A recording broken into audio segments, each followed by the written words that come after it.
Hello, and welcome to another Warrior Creed live stream with me, the Radical Majid Nawaz. And today's stream, as you see on your screens now, Manufacturing Hate. Why were American liberals at the SPLC funding Nazis?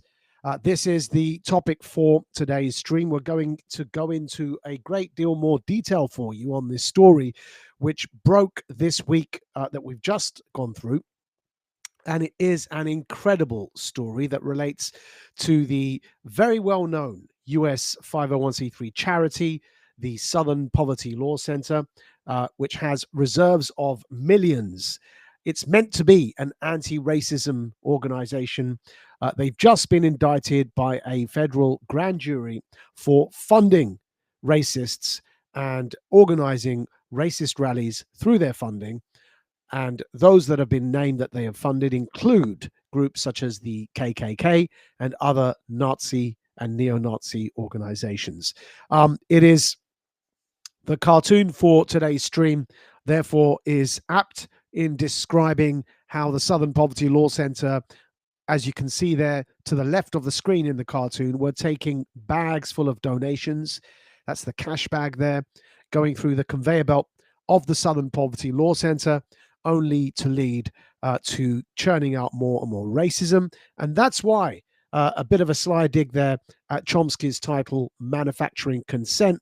We've called today's stream Manufacturing Hate. Why were American liberals at the SPLC funding Nazis? We're going to break down what exactly happened with this story over the course of this stream.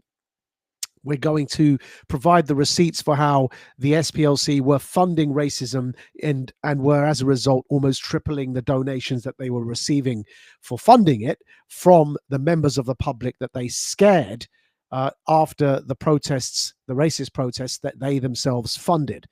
So we're going to go into some of the details of that with the receipts, but also break down for a bit more exactly what beyond the funding advantages the SPLC were playing out. And really, to summarize that, it comes down to funding both sides in order to control the dialectic, in order to be able to control and dictate the outcome.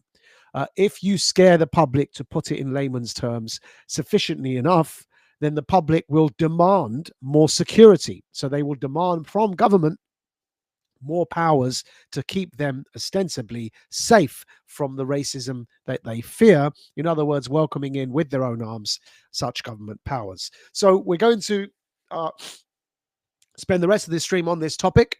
So don't go anywhere. We'll be right back after the opening credits to break all of this down for you. You're listening to the Radical Majid Nawaz for the Warrior Creed.